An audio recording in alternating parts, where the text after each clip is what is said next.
yang sudah tamyiz. Apa itu tamyiz? Anak laki dan anak perempuan yang bisa rutul jawab, yang sudah umurnya bisa diajak ngobrol dan bisa menjawab omongan tersebut. Atau dalam kitab Nailul Rajah, anak yang sudah bisa makan sendiri atau yang bisa istinja sendiri.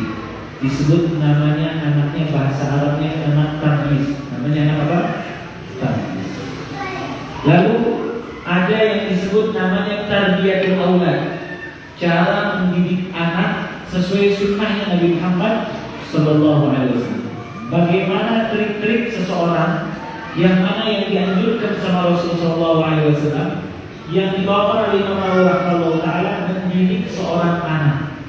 Gimana cara? Entah itu dia menjadi orang tua memiliki anak, atau dia menikah tapi belum punya anak, dia mengasuh orang, atau dia menjadi seorang ustaz belum nikah tapi memiliki anak-anak.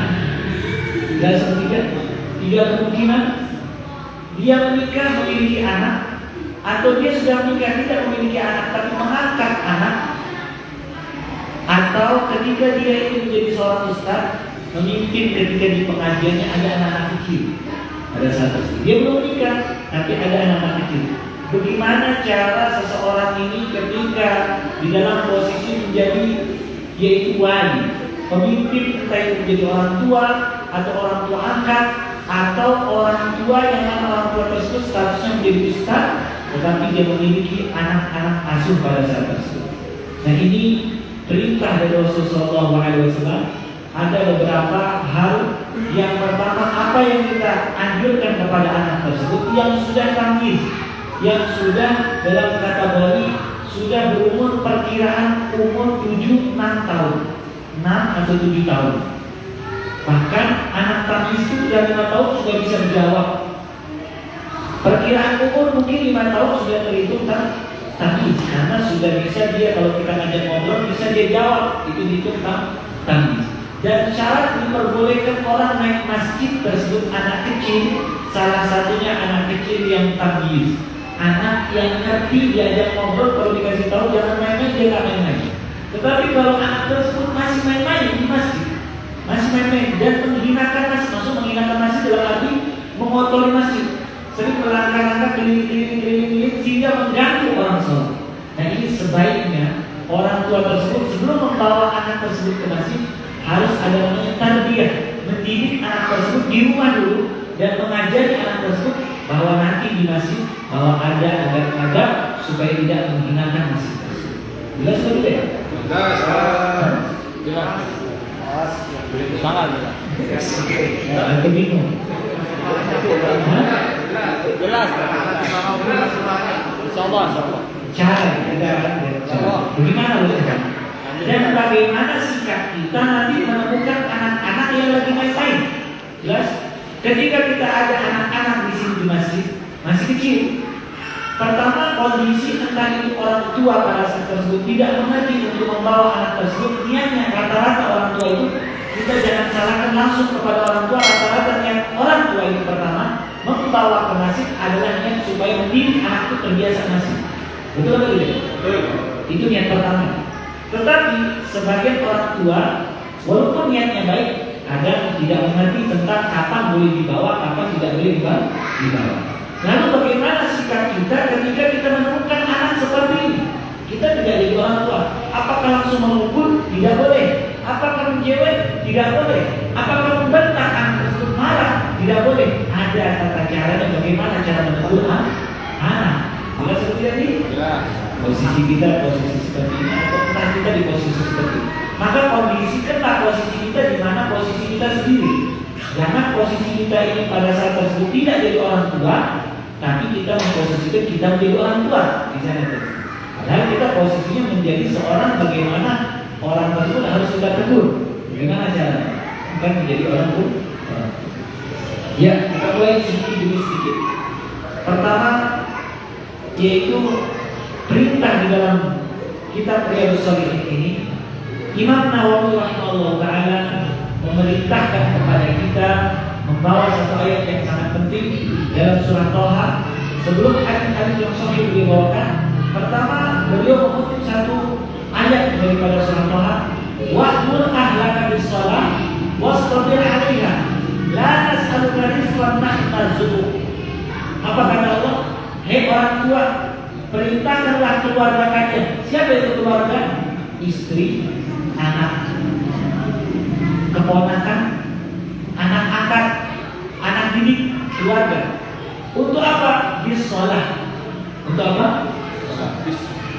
Tetapi kata Allah mengatakan dalam Al-Quran, apabila engkau telah perintahkan anak tersebut untuk mengerjakan sholat perintah yang pertama, Allah mengatakan wastabir 'alaiha, sabar. Harus apa? Sabar. Kunci pertamanya perintah orang sholat apa? Sabar. Kadang-kadang disuruh sholat pasti Allah sudah tahu ciptaannya ini kadang-kadang nggak nurut, kadang-kadang nurut dan kebanyakan nggak nurut. Dan hampir semua keluhan kepada orang tua rata-rata keluhan anaknya tentang sholatnya. Betul atau tidak? Sulit diajak sholat. Dan Allah sudah tahu wastabir 'alaiha. Udah perintah sholat, sabar. Cukup pakai 3 kali? Tidak cukup pakai 3 kali. Sudah saya suruh dia sholat, nggak mau sholat. Besok saya suruh dia sholat, nggak mau sholat. Besok saya suruh dia sholat, nggak mau sholat. Sampai 3 kali cukup, nggak cukup. Beda keluarga dengan orang lain. Itu hukum tentang keluarga. Bagaimana seorang ayah, seorang ibu memerintahkan kepada anaknya untuk sholat hatta yang kalian ini sampai nyawanya dicabut sama Allah Subhanahu. Tetap perintah sholat, sholat nak, sholat nak, sholat nak, sholat nak, sholat nak. Kalau ketemu sama kita, ngadu kepada saya, Ustaz, dalam mobil, saya bilang sama dia, saya mau lihat anaknya dong. Ada anak yang lebih besar, sampai kau dicabut nyawa kamu. Dan ini perintah sholat harus sabar. Semakin besar seseorang, semakin pintar dia jawab kepada orang tua. Semakin pintar dia bicara sama orang tua. Bahkan semakin pintar dia mengadu dan bahkan semakin pintar dia mendebat orang tua. Betul apa tidak? Kalau anak kecil, dia rebel, tidak mau pakai perilaku. Dia jawab lari saja. Tapi semakin besar dia tidak pakai perilaku, pakai jawaban. Dan ketahuilah, jawaban itu lebih menyakitkan daripada perilaku. Ketika orang tua dijawab sama anaknya, hati-hati lebih sakit hatinya ketimbang dijawab pakai perilaku. Betul atau tidak? Betul. Oh, kalau Ustaz tahu, kan Ustaz tahu punya anak. Ada, jangan salah kita. Saya sekedar teori saja. Yang kita tidak mungkin ulama meleset, apalagi Imam Nawawi. Dia bawa banyak hadis. Tidak mungkin meleset. Dan ini perintah dari Allah. Sabar, harus apa? Sabar. Lalu apa janjinya? Ketika sudah orang sabar ini, maka dia akan berlalu kepada poin yang kedua. Allah mengatakan dalam satu ayat, masih poin yang pertama. Pertama perintah sholat, jawabannya, maka terbukalah pintu sabar, datang ujian di sana. Ketika orang perintahkan orang sholat, hati-hati, bukan baik, dapat tidak baik. Maksudnya timbal yang enak datang. Dan ini Allah sudah tahu, disuruh sabar. Perintah sholat, gak enak kan? Perintah sholat, gak enak kan? Perintah sholat, gak enak. Tapi sabar, ada buahnya. Apa yang buahnya tersebut? Salah satunya perintah sholat ini Allah mengatakan dalam ayatnya, la nas'aluka rizqan nahnu narzuquk. Saya bingung baca ayat. Yang saya bingungkan, kok perintah sholat yang akhirnya bahas tentang rezeki? Apa sangkut pautnya rezeki sama sholat? Kok Allah bahas tentang sholat? Sholat dan rezeki ada apa? Tiba-tiba Allah bilang, engkau ini perintahkan keluarga sholat, sabar. Saya nggak minta rezeki, saya beri rezeki kepada kalian. Pembahasannya tentang sholat tiba-tiba tentang rezeki. Allah ada apa? Ternyata di dalam sholat ini ada mengandung rezekinya seseorang, yang mana yang menyebabkan ketika keluarga tersebut tidak memperhatikan keluarganya untuk sholat, maka disebutkan rezekinya sama Allah Subhanahu. Tetapi ayat ini di dalam tafsir Allah mengatakan, la nas'aluka rizqan nahnu narzuquk. Saya tidak minta rezeki kepada kalian, saya yang beri rezeki. Maknanya apa? Kalau engkau sudah sabar, rezeki akan Allah datangkan sesuatu yang tidak disangka-sangka, yaitu rezeki terbesar, walad soleh, anak yang soleh. Itu dia. Jelas? Rezeki terbesar bukan mal, bukan harta. Bukan apa? Harta. Rezeki yang paling besar setelah Islam, anak soleh yang nurut sama kita. Kuncinya apa? Sabar. Tapi kalau kita nggak sabar, nggak dapat ini sih. Jelas seperti ini. Kebanyakan orang nggak sabar sudah dan ngomongnya gimana dan seperti itu. Oh jangan ngomongnya gimana ini. Dosa kita nanti. Metode Quran ajarkan kita disuruh sabar. Sabar. Baru terjadi rizki.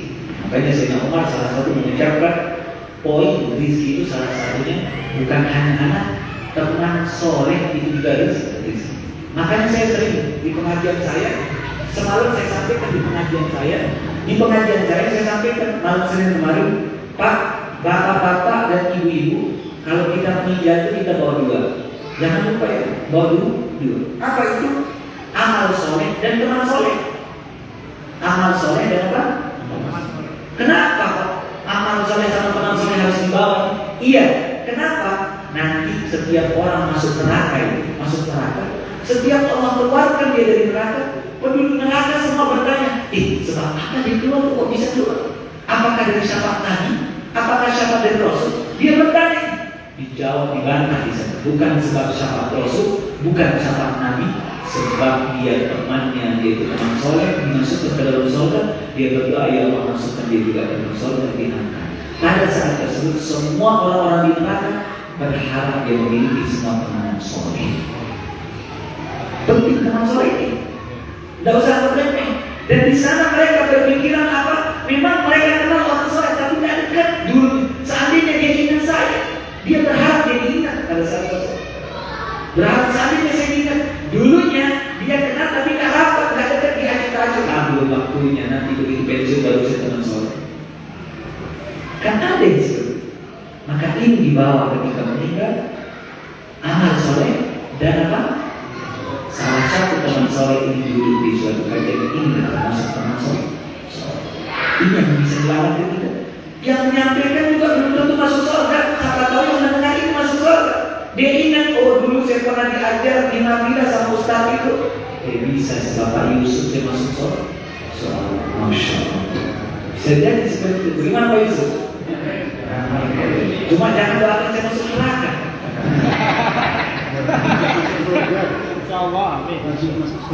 Ini teman soleh penting, teman soleh.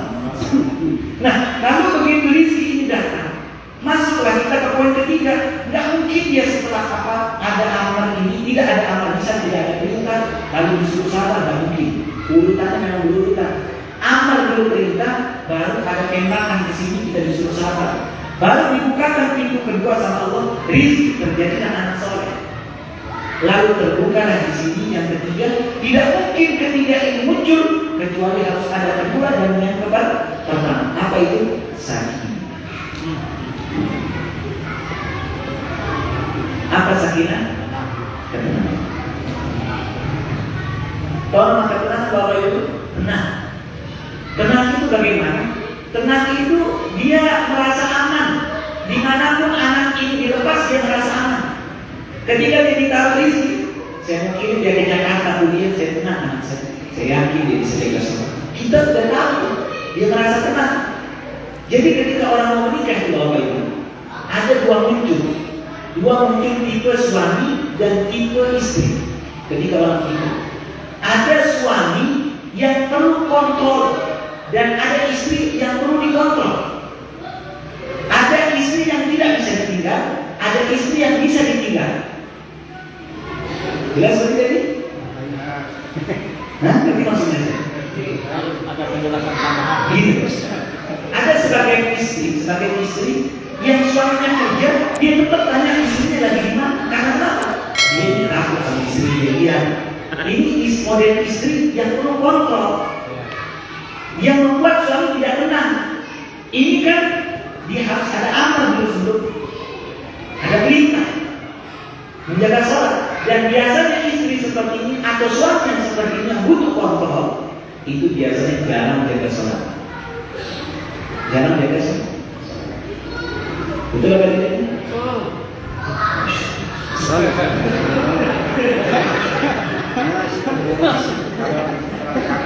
Saya boleh cerita apa tidak? Kemarin saya isi sama Ustadz Mujiani Rehanah di Praia. Dia asli Gerung, tinggal di Bogor dan tinggal di Bekasi, punya pondok pesantren juga. Saya bilang hebat orang Bogor. Begitu dia keluar jadi orang punya pondok dan dia hafal Quran, qiraah sabah, hafal Quran. Dan bahkan dia buat sekarang sudah 3 buku tentang Quran. Dia kasih lihat saya punya ide cara menghafal ayat-ayat Quran. Dan besok dia mau menulis, kata dia ngomong kepada saya bahwa dia membuat ini Quran di sampingnya tentang fikih mazhab Syafi'i. Dia lulusan Maroko, masih muda, cerdas. Saya katakan ini Quran yang pengarang yang di sampingnya tentang dapat dari mana? Kata dia ngomong sama saya perhatikan Ustaz Hidayah, Ustaz. Saya lihat cara nyampaikan, saya punya ide, saya buat Quran cara penyampaiannya 2 tahun jadi. Dan dia sudah mengkaitkan kebun, cerdasnya, hebat, suaranya bagus, hafal Quran kira. Begitu saya pulang, ini cerita saya begitu saya pulang. Yang ini orang di rumah di depan EPC itu di rumah. Jadi ngobrol lah sama saya. Begitu ngobrol sama saya, inilah tentang sakinah. Saya tanya, Bang, saya panggil Bang, bagaimana? Setelah saya menikah dengan dia, istri dulu bagaimana? Dia cerita tentang istri dulu. Istri saya mohon maaf, istri saya model yang tidak bisa dikontrol. Yang harus dikontrol, harus dia kontrol. Dia kerja merasa nggak tenang. Ini dia di mana istri saya sekarang? Dia tanya. Begitu juga seorang istri yang ada di rumah kadang-kadang ngerasa suami di mana? Perlu kontrol. Perlu. Sampai kadang-kadang dia punya aplikasi istri itu tahu di mana tempat suami kan ada. Sampai dia datang kepada orang, dia tanya kepada saya punya bini tadi. Datang orang bertanya sama dia, hari ini kejadian, dia tanya, loh, kok istri saya di rumah tahu di mana saya? Gimana coba cek HP saya mungkin bisa ada mungkin ada di. Kan ini tandanya apa? Dia itu dia tidak pernah menjaga sholat yang apa? Kalau sudah ada buah sholat perintah ini ada sholat, habis itu rizki, jadi dia sholat atau sholat, maka muncullah ketenangan dimanapun dia berada, dia merasa tenang di suami dan istri. Dan kalau dari Quran yang diambil sama Imam Nawawi. Imam Nawawi itu mengatakan nanti dari ayat 2 ayat yang diambil. Ya ayyuhalladzina amanu qu anfusakum wa ahlikum nar. Ini ayat sering kita dengar, sering sekali kita dengar. Wa quluhan nas wal hijarah. Allah berkata, "Hai orang-orang beriman, jaga diri kalian dan keluarga kalian." Memang ada perintah tentang tetangga, tapi lebih perintah terhadap keluarga lingkup kecil ini lebih diperintahkan sama Allah untuk menjaga mereka. Yang Allah mengatakan, "Wa quluhan nas wal hijarah." Yang hati-hatilah kalian, jangan sampai anak kalian dan keluarga kalian menjadi bahan bakar api neraka. Yang terbuat dari apa? Manusia sama hijarah. Apa hijarah ini? Batu. Makanya orang kalau ke Kalimantan zaman dulu kalau kereta api itu pakai batu bara. Kenapa kok pakai batu? Karena lebih lama nyala. Ternyata badan manusia itu juga lebih nyala, lebih lamanya nyala. Nah, kita pikir pada saat tersebut kadang ada orang keluarga, seorang ayah kasihan sama anaknya. Dia telah pulang kuliah kemarin, dia udah suku nggak apa-apa dah. Rasa kasihan nih, ada rasa kasihan. Dan seorang istri pun ada rasa kasihan terhadap suami. Dia sakit lembur kemarin, jam 2 dia pulang, dia kan sudah nggak bangun subuh. Ada rasa kasihan. Ternyata rasa kasihan ini bukan murni muncul dari Allah, tapi ini muncul dari setan. Jelas? Munculnya dari apa? Bukan muncul dari Allah. Dan ini tiba-tiba ada ketika anak pas tidak mau salat subuh, kita jaga akasnya. Dan itu tiba-tiba ada. Dan yang lebih banyak lagi, nggak apa rasanya. Nah inilah kita kembali kepada ayat Tuhan. Apakah mau kita lihat kita punya suami pun jadi bahan bakar di sana yang kita lihat tubuhnya api neraka di sana, anak kita di sana pada saat tersebut anak kita. Dan justru tanda kita kasih sayang terhadap anak, tetap kita bangunkan anak dan tetap kita bangunkan istri dan kita tetap bangunkan suami untuk diri suami. Bangun, cerewet kamu nih, kata suami, tetap dibangun. Tanda sayangnya tersebut itu dia bangunkan anak, apalagi anak tersebut umur SD udah mau dekat balik, apalagi wajib orang tua bangunkan anak tersebut. Walaupun nanti disuruh dia tidur lagi, kita nggak bahas ini tentang tidur suku kurang bagus, nanti pembahasannya. Cuma lebih bagus dia bangun sholat subuh daripada dia kebablasan sampai isyarat dan sholat duha dan bahkan pergi ke sekolahnya upacara tidak sholat. Dan banyak seperti itu pas orang sekolah rata-rata nggak sholat subuh. Dulu kadang-kadang mereka sholat asal maghrib yang mereka sholat semua. Tapi ini subuh ini paling utama. Terkadang banyak orang merasa kasihan tersebut. Ini yang mereka nggak paham rasa hatinya ini kadang-kadang. Oh kasihan. Dia lebih membela hatinya ketimbang ilmu. Lebih membela hatinya ketimbang perintah. Lebih membela rasa hatinya tersebut daripada anjuran dan perintah dari Allah Subhanahu wa Ta'ala. Dia mengatakan oh ini mungkin dari rahmat Allah dan kita. Justru tanda kita kasihan sama anak tersebut apa? Dibangun. Bahkan di sana kami ingat di sana bukan hanya sholat subuh dibangunkan. Mereka bangunkan anak kecil itu tahajud. Dia bangunkan anak mereka bangun. Ketika bangun anak ini ngantuk merah matanya masih kecil. Dia ucapkan seorang ayah mengucapkan kepada dia, nak, engkau mau sholat? Tidak, saya tak mau sholat. Dia nggak apa-apa, tapi ucapkan Allah atau istighfar. Baru tidur lagi. Karena kenapa? Ini waktu tempat turunnya rahmat Allah, turunnya Allah Subhanahu wa Ta'ala. Bagi siapa yang istighfar, bagi siapa yang bertobat, bagi engkau ucapkan tidur lagi tak apa. Supaya anak itu dapat bagian. Dia ucapkan Allah atau astagfirullah tidur lagi. Tapi subuh bang. Maksudnya dia tergolong ucapkan dalam hadis. Ini nama mendidik seorang. Bahkan yang kami lihat di sana, saking dia mendidik anaknya itu ya Allah. Bahkan anaknya masih bayi, umur 3 bulan, 4 bulan yang boleh dibawa pergi masih ngantuk. Dia bawa anaknya ke masjid tidur. Tapi yang tidak mengganggu pada saat itu tidak mengganggu. Dia bawa anak dia sholat. Ini tidak ada anak dia sholat. Dia biasa hirup baunya fajar.